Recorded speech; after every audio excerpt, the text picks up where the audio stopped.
नमस्कार मित्रांनो. परत एकदा चला आपण आपल्या शेडमधील शेळ्यांची संख्या आज किती आहे आणि काय काय नियोजन आहे ते बघूयात. कारण प्रत्येक वेळेस महिन्या 2 महिन्याला शेडमध्ये उलाढाल होत असते. शेळ्यांची संख्या कमी जास्त होत असते. नवीन टाईपच्या शेळ्या येत असतात किंवा बोकडांची खरेदी कमी जास्त होत असते. थोडंसं मार्केट पण कंडिशननुसार कमी जास्त राहतं. जसं की ज्यावेळेस इलेक्शन वगैरे होतं त्यावेळेस बाहेर खूपच डिमांड होते आणि आमच्या शेडमध्ये चक्क शेळ्यांचा किंवा बोकडांचा स्टॉक्स, पर्टिक्युलर बोकडांचा स्टॉक्सच राहिला नव्हता. मीन्स एवढी डिमांड होती. तसे लोक शेळ्या फक्त पाळण्यासाठी नेतात आणि दुसरं कशासाठी नाही. तुम्हाला जर शेडमध्ये असं साईडला ते पिवळे कागद वगैरे लावलेले दिसत होते तर मित्रांनो, सध्या थंडीचे दिवस आहेत आणि खूपच भयानक थंडी कधी कधी पडत आहे. फक्त शेळ्यांच्या पिल्लालाच नाही तर इव्हन मोठ्या शेळ्यांना पण थंडीपासून संरक्षण करावं म्हणून आम्ही शेडच्या साईडला ते कागद लावले होते, जेणेकरून त्याची थंडी पिल्लांनाही लागत नाही आणि शेळ्यांनाही लागत नाही. नाहीतर अशा वेळेस बरेचसे शेळ्यांचे पिल्ले आजारी पडतात आणि त्याचा तुम्हाला खूप मोठा तोटा सहन करावा लागतो. कधीकधी त्यांचा आजार कंट्रोल होत नाही आणि ते मृत पण पावले जातात. तसंच मित्रांनो, तुम्हाला इथे शेडमध्ये शेळ्यांचे वेगवेगळ्या कप्प्यामध्ये वर्गीकरण करणं खूप आवश्यक आहे. कारण जर तुम्ही एकाच कप्प्यामध्ये अशा शेळ्या आणि छोटे पिल्लं जर ठेवला तर त्यांना राईट टायमिंगला राईट खाणं मिळत नाही आणि शेळ्याच कधीकधी त्यांचं सर्व काही खाऊन घेतात. किंवा पिल्लं पण त्या कप्प्यामधून बाहेर यायचे खूप चान्सेस असतात. त्यामुळे त्यांचं सेपरेट वर्गीकरण करणं खूप महत्त्वाचं आहे. तसे जे काय तुम्ही शेळ्यांना पाणी वगैरे ठेवता ते पण त्यांना व्यवस्थित पिता येईल अशा रीतीने असावं. आणि शेडमधील प्रत्येक कप्प्याची साईज ही सफिशियंट असावी. त्याच्यामध्ये शेळ्यांना फिरता वगैरे आलं पाहिजे. हे बंदिस्त शेळी पालन म्हणजे टोटली बंदिस्त नाही, कारण त्याच्यामध्ये शेळ्यांना पण खूप असा जागा आहे जिथे शेळ्या व्यवस्थित चरतात, वावरतात, फिरतात. तसेच मित्रांनो, ज्यावेळेस शेळ्यांचे लहान पिल्लं होतात म्हणजे जवळपास पहिला 1 महिना त्यांना सांभाळणं, त्यांच्याकडे लक्ष देणं खूपच आवश्यक आहे. तरच त्यांची तब्येत वगैरे सुधारू शकते आणि तुम्हाला पाहिजे असे रिझल्ट्स, जसं की 4-5 महिन्यामध्येच ते बोकड तयार होऊ शकतात. आणि तुमच्या शेडच्या साईडला जे काही चगळ वगैरे आहे किंवा काडा म्हणजे ते काड्या वगैरे, तर ते तुम्ही सर्व पेटवून दिलं पाहिजे किंवा हे केलं पाहिजे.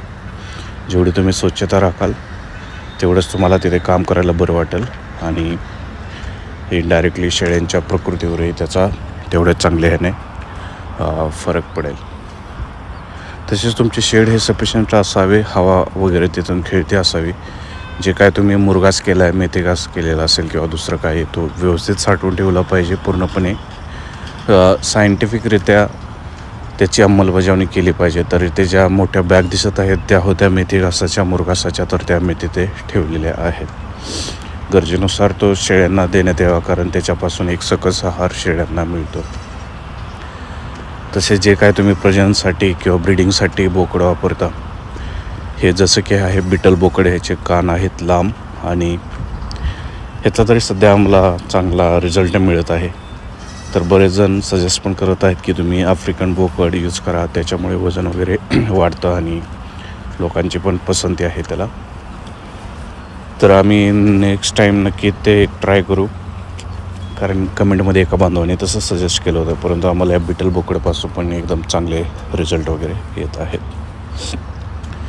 तसेच मित्रांनो, शेळ्यांना खाण्यासाठी जे काही गव्हाणे वगैरे आहेत ते पण सफिशियंट असले पाहिजेत. ते पण एकदम व्यवस्थित स्वच्छ ठेवले पाहिजेत आणि त्याचा एक शेप म्हणजे त्याच्यामध्ये एक कॅरेट असं व्यवस्थित बसलं पाहिजे गव्हाण्यामध्ये. तसेच हा सुका चारा, जसं की भूस असेल, हरभऱ्याचा भूस किंवा जे काही कडधान्य असते, त्याचंही तुम्ही एक ट्रॅक्टर भरून तुमच्या शेळ्याच्या संख्येनुसार आणून त्याची साठवण करावी ज्या सीझनमध्ये, जेव्हा तुम्हाला ते स्वस्त मिळेल. कारण असं केल्याने शेळ्यांना जे काय प्रोटीन्स वगैरे जे काय बॉडीला आवश्यक असतं ते सर्व काही मिळतं. आणि ह्या साईडच्या आहेत त्या मुरघासाच्या बॅग आहेत जिथे काय आम्ही मका केली होती आणि त्याच्यापासून ते तिथं ठेवलेले.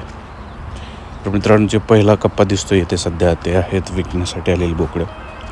जर तुम्ही एखादं शेळीपाटर बोकड विकत असाल तर ते एक सफिशियंट लेवलला, चांगल्या लेवलला तयार झाल्यावरच विका, जेणेकरून तुम्हाला एक चांगली मार्केटमध्ये प्राईस मिळेल नाहीतर तुम्ही जर ते खराब अवस्थेत विकलं तर तो घेणाराही तुम्हाला खूप किंमत पाडून मागेल किंवा देतानाही तुम्हाला म्हणजे चांगले पैसे येणार नाहीत. तर इथे पण एक व्यवस्थित नियोजन करा, प्रॉपर प्लॅनिंग करा, तरच ते शक्य आहे. नाही तर इथेही म्हणजे एवढे दिवस तुम्ही अबोधलेला असताना बऱ्याचशा गोष्टी कोलमडू शकता. तर ही आहे गव्हाणीची साईज. आणि इथं हे जे काय गव्हाण्याला रॉड बसवलेले आहेत त्याचा शेप हा स्क्वेअर टाईप किंवा चौकोनी आकाराचा नसायला पाहिजे, तर तो असला पाहिजे गोलाकार टाईपचा, जेणेकरून शेळ्याच्या मानाला वगैरे काय होणार नाही आणि त्यांच्या मानावरची केस वगैरे काय जाणार नाहीत.